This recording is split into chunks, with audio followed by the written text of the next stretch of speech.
Good morning, good afternoon, good night, or whatever time of day it is for you. In today's video, we're going to talk about work. Whether that be just schoolwork, just job work, just anything on earth that you would consider work. It doesn't have to be strictly a job. But yeah, we're going to be talking about how that is hard sometimes, and that's okay.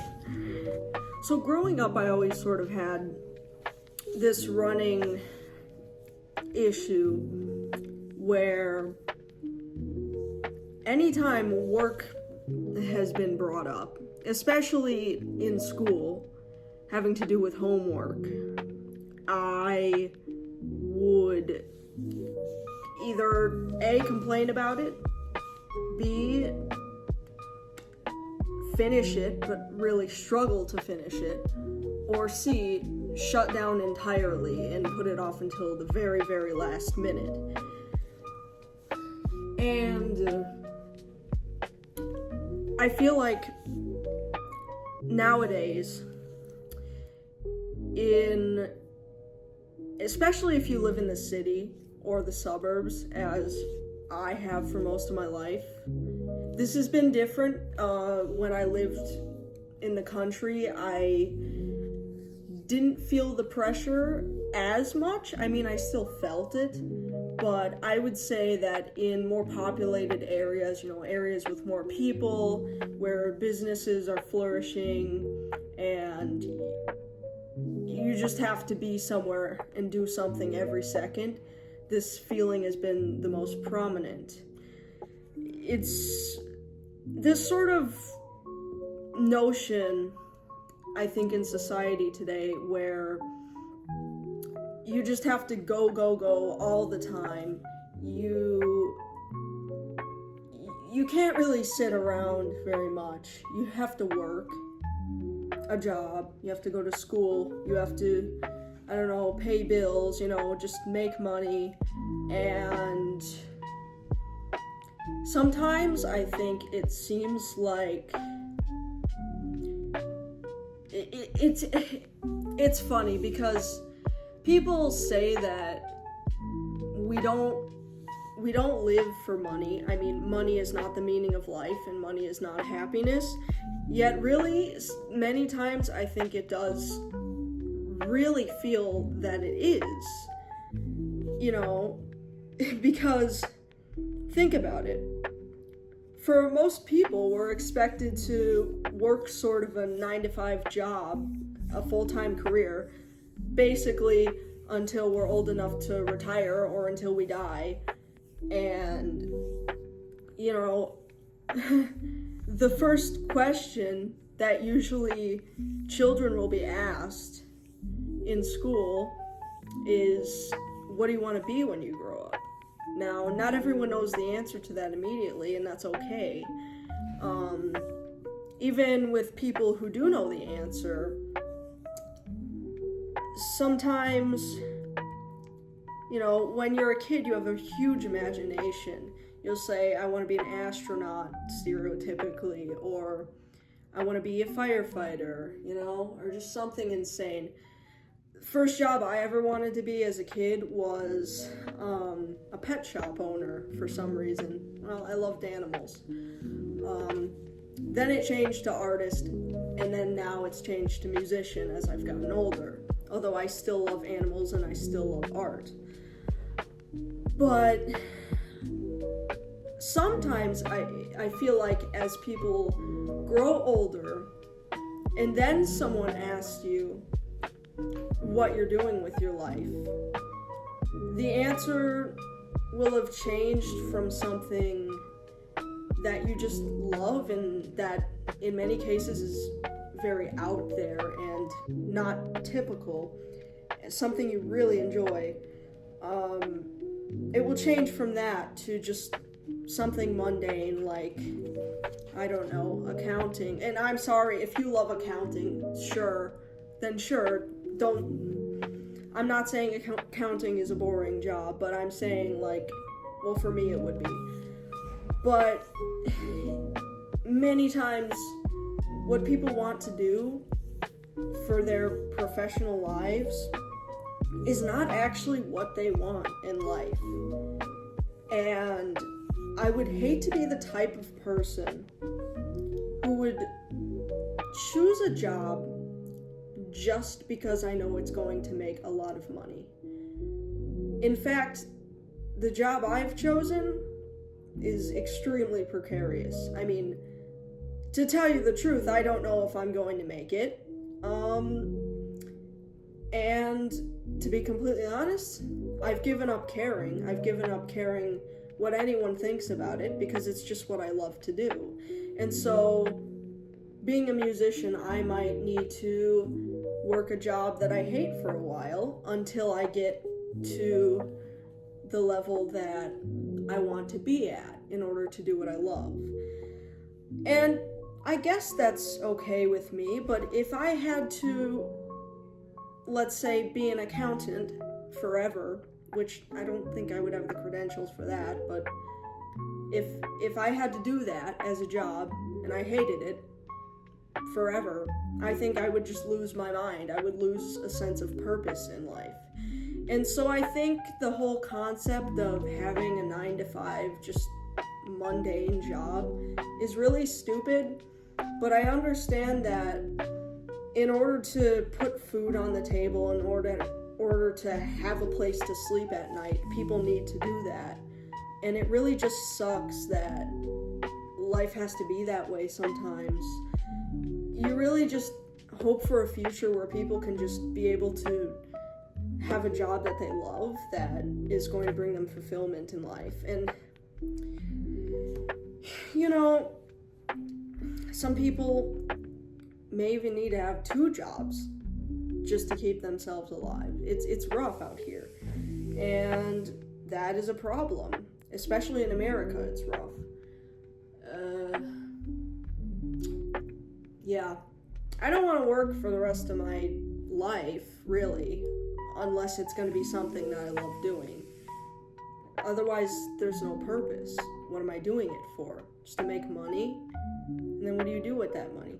You spend it on a huge mansion, on a bunch of cars or whatever, and you feel just dead inside, you know?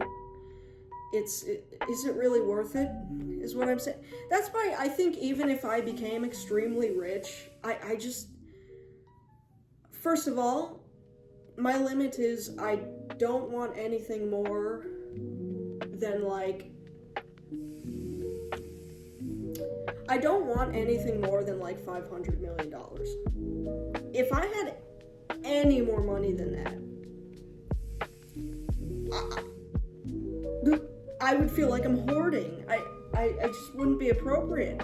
I'd be like, I have to give this away. Like, I couldn't keep all that for myself. It wouldn't feel right when there are other people in the world that are suffering. Even if I did have like $1 million, I would try my best to help other people with it. But, you know, I would like to have it, you know, if I had $1 million, I'd be happy, you know, because I could get a decent sized home, you know, probably be able to live for quite a while. I don't want a mansion because, first of all, how the hell am I going to clean all of that? No. I have to hire someone to clean for me, but I don't want to do that. You know, I just want like a regular sized home with like, I don't know, middle class stuff. I'm not even middle class right now, but I never was. I didn't even grow up middle class. I don't even know really what that's like besides experiencing it a little bit from my extended family. So, middle class people, you're really lucky. I'd like to be middle class. I wouldn't like to be like a billionaire. Like, I don't know, Steve Jobs or Elon Musk or whoever has $1 billion. I don't know. But yeah, I feel like there is a lot of pressure, just a lot of pressure, And because everyone expects you, I think, people put expectations onto others, I think very harshly sometimes.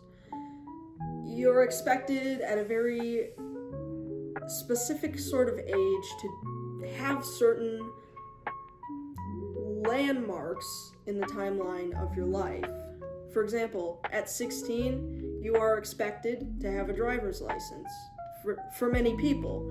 I'm not saying this is the case that everyone will expect you to do these things, but I will say society as a whole, maybe it does, and many people individually, especially parents with regards to their children, will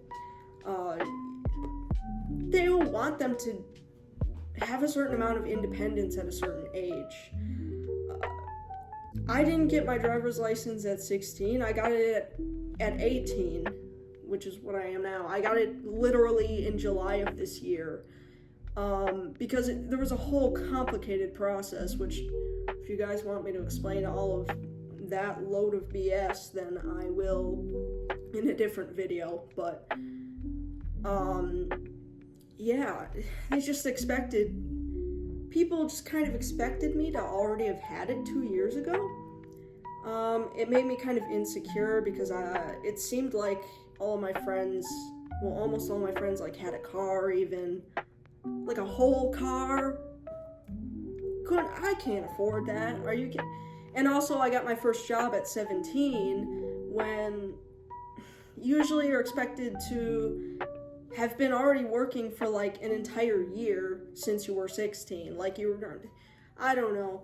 It's just these societal expectations, and maybe I'm getting some of them wrong, but I'm just sort of expressing how I felt that people expected me to have accomplished certain things in my life. Maybe I'm wrong, and maybe people don't actually care about these types of things, but I feel like they do. Maybe, they don't, though. I'm not sure, but it really does feel like it. And that's just the main point that I'm trying to get at. That even if people don't really care that much, many times they really make you feel like they do. That's what I'm trying to say. Really just seems like it. I also know some people who haven't started dating until they were quite a bit older. One of my friends, 18 and hasn't dated anyone, and a lot of people would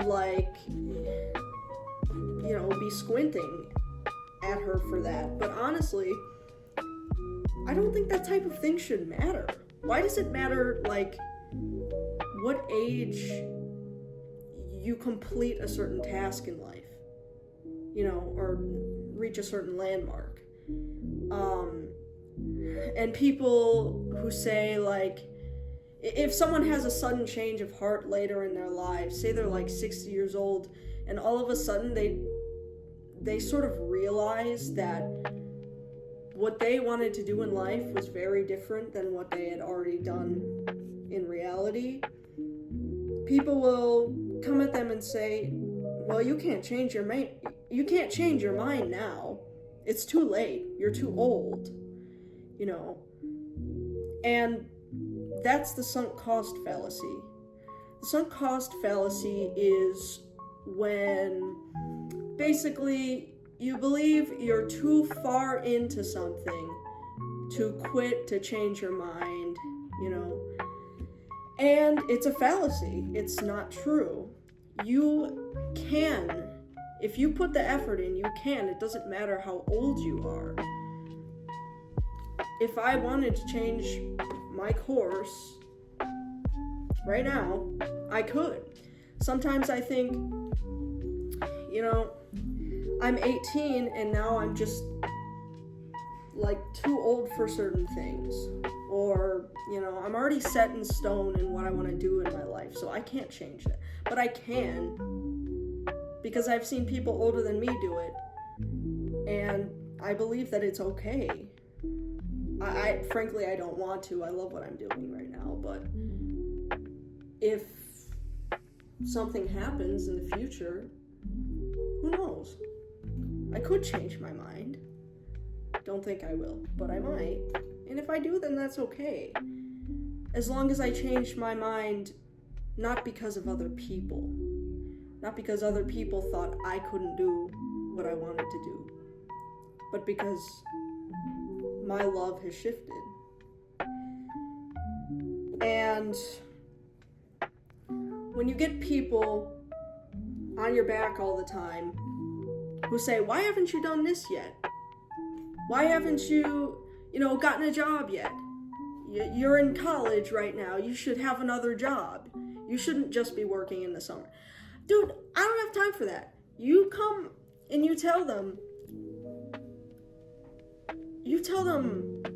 I live at my own pace. Who are you to tell me what to do?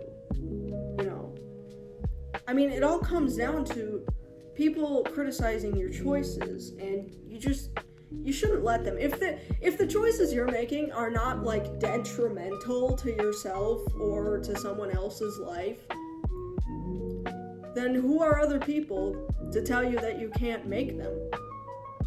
I think it's funny, honestly. Sometimes people will say they want the best for you, but sometimes you know what's best for you, and you need to listen to your intuition or the logic that is in front of you, and you need to do that. And sometimes I think it's okay to take a risk. Sometimes you'll be unsure in life about a certain decision, but it's up to you whether you want to take that risk or not. It may be worth it, or it might not, and you were wrong, and guess what? That's okay. You just start from A again. You go through the entire alphabet until you get to where you want, and that's okay. You can start over at whatever point you want. It's never too late. And if people are pressuring you, saying you need to get to a certain point in your life by this age or by this stage in life, they're wrong. People in their 70s get married. It's never too late to get married, to find someone you love. Even older people start new careers, or they make just bold choices. One other thing I wanted to talk about that sort of ties in with all of this.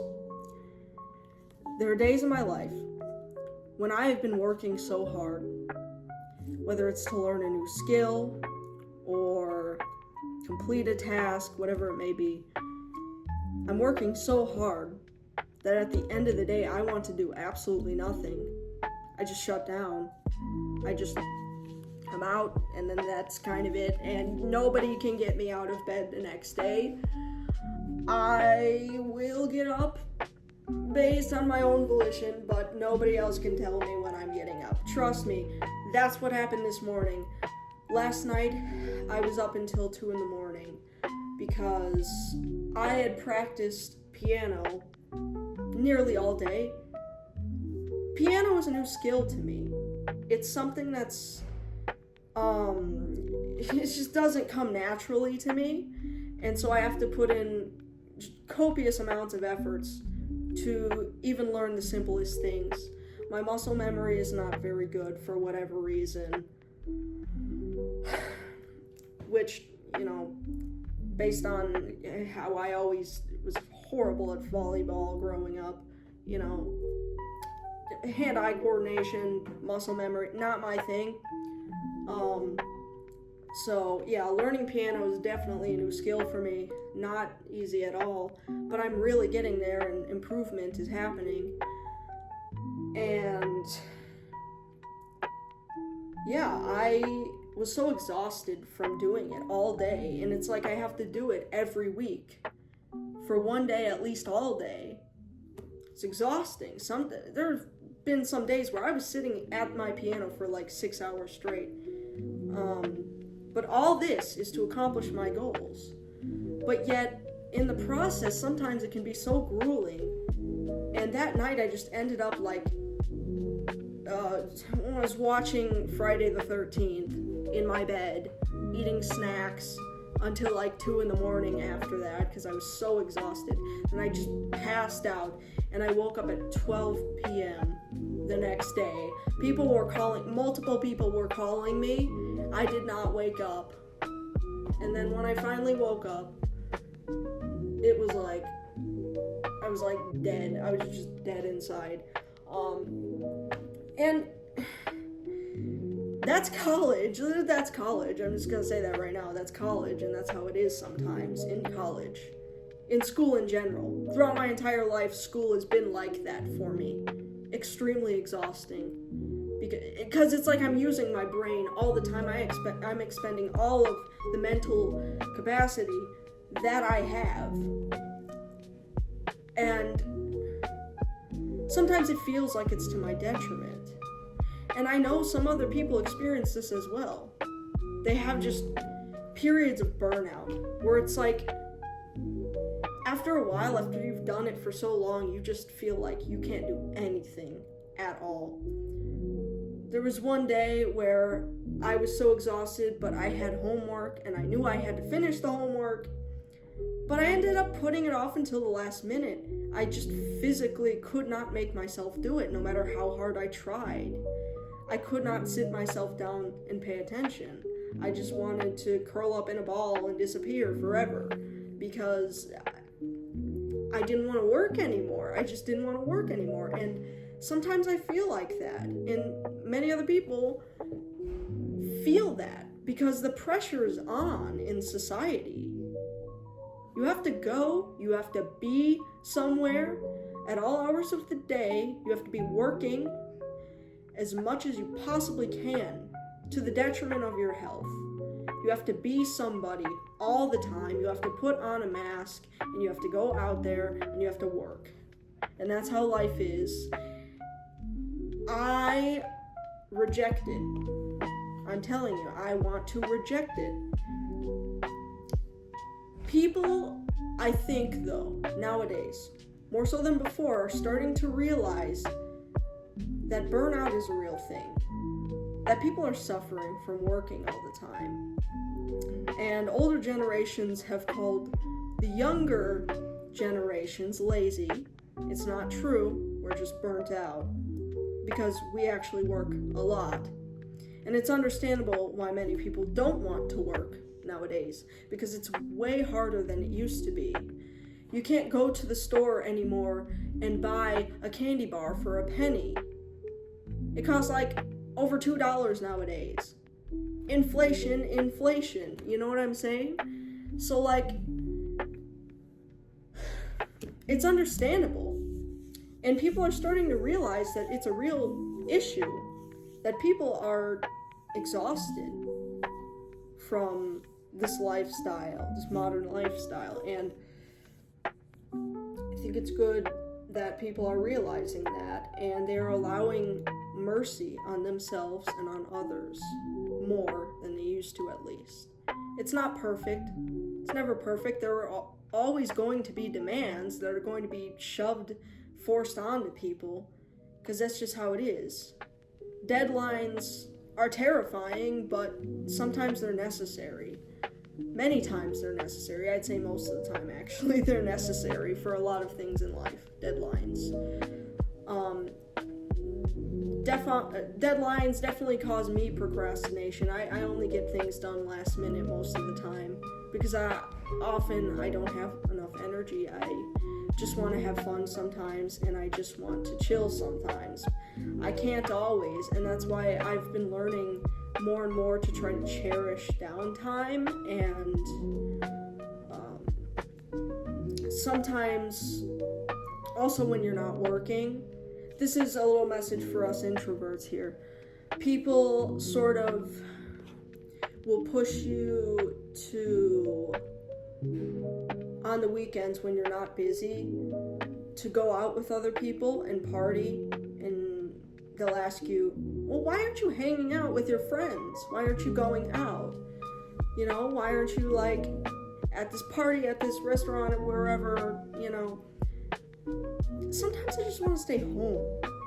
Especially as introverts, we need our downtime where we are just with ourselves, where we are just being introspective, bonding with ourselves. And I think that's very important. Many times we forget, yes, of course, our relationships with other people are very important. It's obviously a huge aspect of life, you know, is other people. Because what would we be without others around us? But as well, we need to develop our sense of self. We need to understand ourselves. We need to have peace with ourselves. And to do that, sometimes you need to spend time alone, to write in your journal, watch a movie with yourself like I did last night. Even when the movie is terrifying, that's okay, you know? Or, yeah, just sort of, it's okay. Basically what I'm saying is it's okay to take a break, you know? Even though sometimes it feels like you can't. I challenge you to find a moment. Just one simple moment. Even if you know you have work, it's okay. You can get it done. You can get the work done. But please have peace with yourself. Find a moment of rest, a moment of solitude or company, whatever is your preference, where you can just be. You can just be where you are. Do something simple to turn your brain off. You don't have to be productive all the time. Your worth is not determined by how much you work. Remember that you are loved. You are safe here. You are worthy. Good night.